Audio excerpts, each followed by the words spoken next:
here so far. Okay, I see Mario and Milliner and SM and Tony and Wanza and Wes. How are you? Good to see you. Welcome to the next meeting for our investing masterclass. I hope you guys are are feeling good today. Get comfortable with the interface and get comfortable with the Q&A section. The Q&A section is where you can ask me any and all questions, and I will answer every single question that you have before we get done today. Also, let's start today with something that was on my mind. This was something I'm always trying to take in information and understand this big university I was born in, the University of Life. And in this university, God is always giving you classes that you can take and information that can make you smarter. And so I was sitting there and I was doing a couple of things actually right before this. One, I was actually watching an interesting Jeff Bezos speech. Jeff Bezos is the founder of Amazon, and he's the richest man on earth. And he was giving. Let me turn this off. I want to share a screen with you. There we go. He's not just the richest man on earth. He's also pretty innovative. He's actually trying to go to other planets and do all the things that I wish every billionaire would try to do. I love it when billionaires do, bold and courageous things with their money, instead of just sitting on it and buying more Lamborghinis and stuff like that. I think you can actually make the world a better place for all humanity. And it seems like he wants to do that with his company, Blue Origin, I think is what it's called. And so I was watching that, and as they're talking about, living on other planets and stuff like that. But what I also saw when I went through to CNN is I saw this interesting article about China. And many of you know that China is really working extremely hard to invest and expand into Africa and to really dig into the resources that are there. Now, the Chinese are different from the Europeans. The Europeans, they love to just, historically anyway, they love to go in there and just, kill everybody and take the land. Whereas the Chinese don't show up with guns, they show up with money and maybe food or things like that. And so that's their weapon of choice. They use economic diplomacy and they use it very effectively. Actually, you guys have seen me talk consistently about books like Powernomics by Dr. Claude Anderson, which is one of my favorite books and one of the books that I believe your children should read as their first exposure to broad-based Black economics. We don't need to learn economics. We need to learn Blackonomics. Stop learning economics, learn Blackonomics, learn what's going to help your people, not what's going to help somebody else's people. But anyway, the Chinese practice Powernomics to a T. I went on a little fact-finding trip to China. I went live a couple of times. You guys might remember that trip. And I was really fascinated by how all of the Chinese little vendors, they had all these little vendors that were entrepreneurs, but they never went to business school. They never took a class on how to start a business. They never did anything like that. They just knew how to go make money. They knew how to find a need from a customer and fulfill that need. And also what I noticed was that even when I went to northern China, southern China, western China, all these different parts of the country, I kept seeing similarities in terms of how business was done, how they dealt with customer service, also how like the types of products that were on the different little setups that they had. There was sort of this weird consistency there, which showed me that, that economics is kind of in the DNA of the Chinese people. And that's one of the reasons why they're able to move into Africa and make big moves. And we're still working to get there. Now, there is some progress being made. I went to the FraserNet conference hosted by George Fraser, which I highly recommend. It's an excellent conference. I met a lot of great people there, like billionaire Mike Roberts, who's a great guy, as well as Dr. What's his face? What's that brother's name?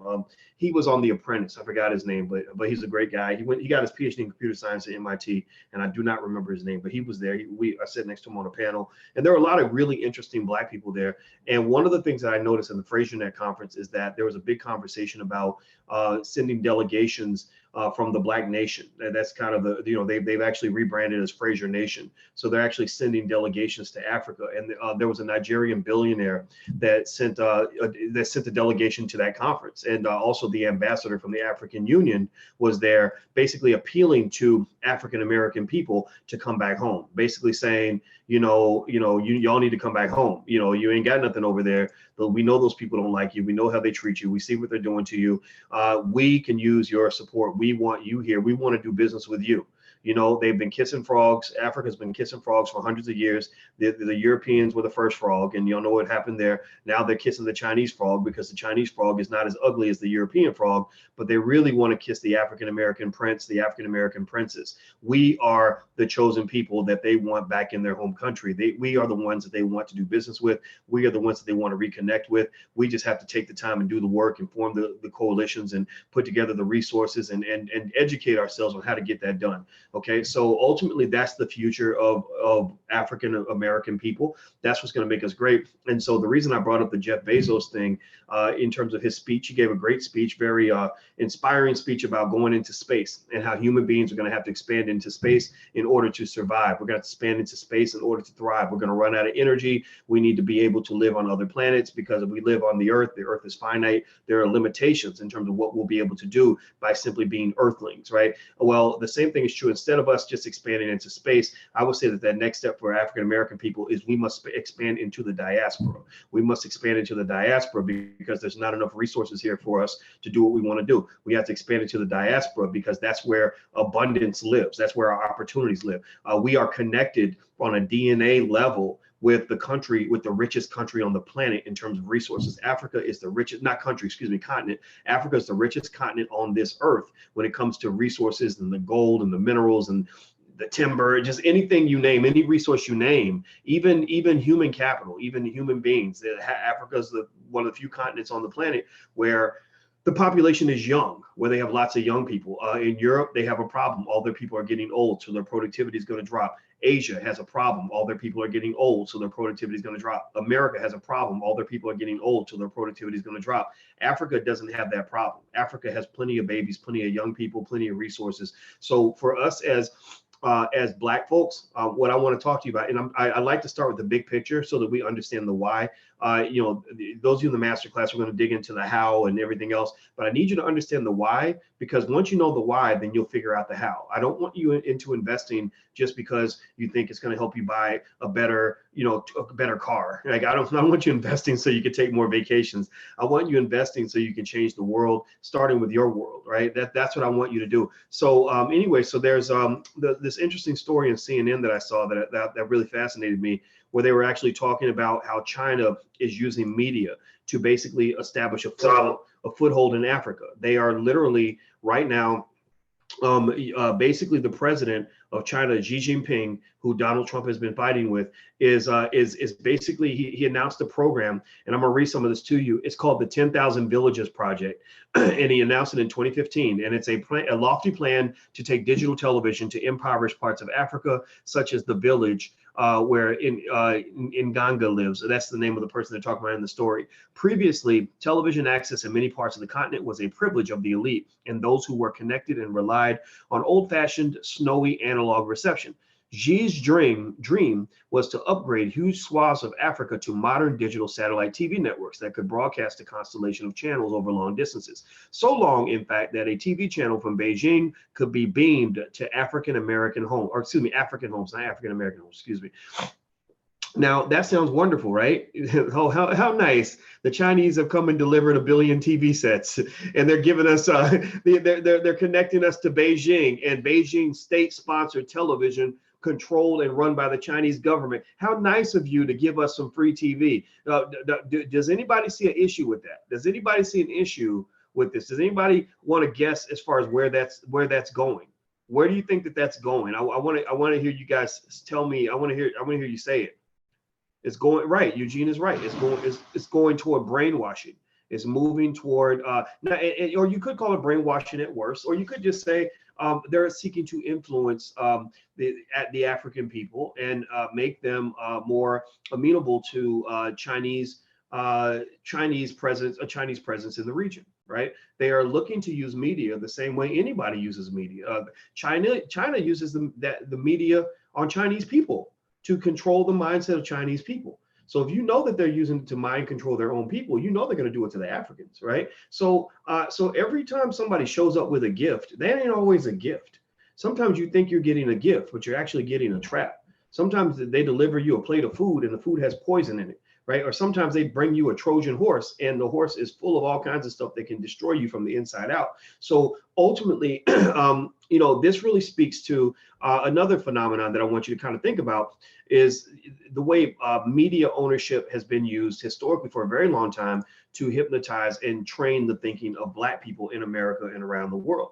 Media is used on a daily basis to influence your politics, to influence your sociology, to influence your family structure, to influence the way you treat each other, all these things. There are so many people that come to me with ideas that they think are so original and so unique, and they really believe that they believe these things, but they don't understand. Like, because I analyze media, I can compare what you're saying to what somebody said on MSNBC last night. And so now wait a minute, you're Black, you live in the hood, and you're telling me all about something that's happening at the border. Like, that's the most important thing in your world, when 3 people got shot on your block last night and your daddy's been in prison since 1988, but you're concerned about about what's happening on the border. I'm not trying to say that that's not an issue. I'm trying to say that maybe you got bigger fish to fry at home, and somebody told you what was important to you. Somebody told you what should matter to you. So ultimately, what the president of China is doing, and this is the point I'm getting to here, is the subtle ways that the economic power can be used to strategically position yourself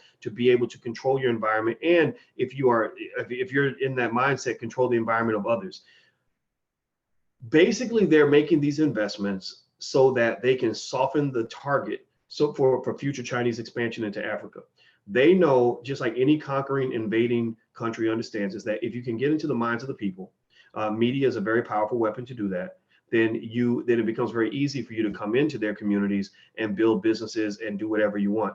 And the Chinese, they are very economically nationalist. Some would say even selfish. They have a lot more in common with Donald Trump than they have in common with, say, Barack Obama, because basically I think that's why they're fighting with Donald Trump, because he thinks the same way they do. He's got this whole America first, America first kind of mindset, and they're like, well, no, Chinese first.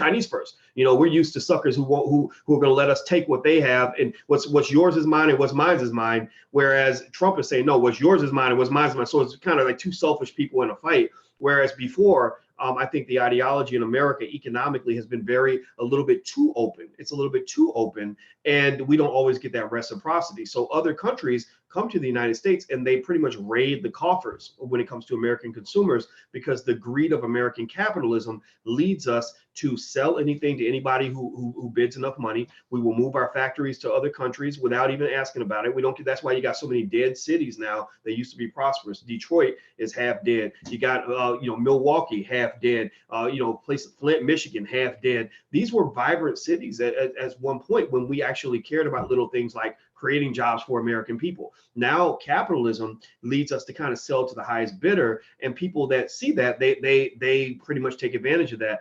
But if you look at the Chinese, they're very protective of their economy. They want to come and get what you got, but they don't want you to take what they've got. So they don't really, again, I mentioned this to you guys. I'll mention it again. When I was in China, you try to get on Facebook. Go to China and try to get on Facebook, and tell me what happens when you try to get on Facebook. It's going to return a DNS error and tell you that website does not exist. Go to China, try to get on Google. You will not be able to get on Google, because in China, they have blocked Google because they have their own Google. Go to China and try to get an Uber. You will not be able to get an Uber. I've been all around the world. I can get Ubers in damn near every other country I've been to except China. When I go to China, they say, no, we don't have Uber here, right? Well, that's because the Chinese they're not thinking about the short-term dollar. They're thinking about the long-term dollar. So they invest in projects like this 10,000 Villages project, because they're thinking, okay, in 30 years, we're going to gentrify Africa. We're going to gentrify the entire continent of Africa by basically opening the door for us to come in and do whatever the heck we want. And so give me a second. One of y'all pointed out something correct, that I had actually some lettuce in my teeth. Isn't that funny? But anyway, so thank you for telling me. I appreciate that. But anyway, so the point of the matter is to say that you have to be able to play chess on the global economic stage. When you're playing checkers, which is unfortunately that's what all we've been trained to do to this point. When you're playing checkers and somebody else is playing chess, you're going to lose every time. You will never, ever win. And the Chinese understand that. So that's why the Chinese are putting television sets all throughout Africa and being so helpful by providing satellite television, all that stuff, because they're going to beam television right into Beijing. One last example, there's a reason why I told you guys in the Black Business School to read the book, How the Jews Invented Hollywood. Not because it's anti-Semitic. I'm sorry? Oh, no, thank you. Oh, we have bananas? Oh, that looks like a rotten banana. No, I couldn't feel it. So Oh, well, come say hi so they'll know who I'm talking to. This is Taylor, one of our Black millionaires of tomorrow. She wants to come and say hi.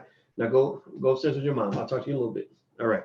Okay. So you got to include kids and stuff like this because she loves the stuff that we talk about, don't you? You're so smart. All right. So anyway, so let's get back. So one of the things I've told you guys to do is to read the book, How the Jews Invented Hollywood, because that was an effort where the Jews pretty much did what the Chinese are doing right now. They were doing it, I think, more so for protective measures, where they pretty much noticed that their existence, the extermination of the Jewish people, unfortunately, have been built upon people spreading a message about them that was not accurate. Right? You don't want somebody else telling your story. So what the Jewish community did that I thought was absolutely brilliant is they said, let's go to Hollywood and let's take over this industry and invest all of our money and our resources, build our own, our own studios, make our own films, our own country clubs. The William Morris Agency sprouted out of Hollywood, all these businesses that sprouted out of Hollywood. And it allowed them to make sure that if anybody told a story about a Jewish person, it was going to be a Jew.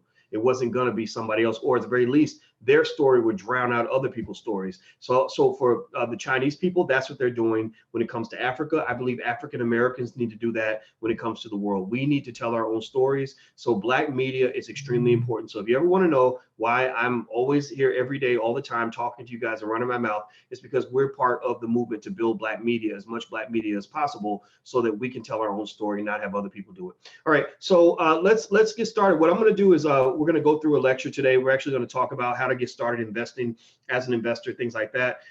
The recording of the previous masterclass is all loaded into the system at drboycemasterclass.com. If you guys have not done this yet or thought about doing this yet, I hope that you'll go through the videos. If you go through all the videos, you become eligible for your certificate of achievement. You can actually print it out and put it up on your wall. And also, in case you didn't know, I'll be doing this seminar live, except we can do it in one day because it's an 8-hour day. But I'll be in Chicago on the 28th. You can go to drboycechicago.com if you want to come and see it live. If you're already in the masterclass, then we can arrange for you to get a discount or something to come to the live event. And then we'll be doing it live in Los Angeles, so you can get a discount there as well. Just email support@theblackbusinessschool.com, support@theblackbusinessschool.com if you have any problems or any questions or anything like that. So, all right, so here we go. Let's get this started. Okay, so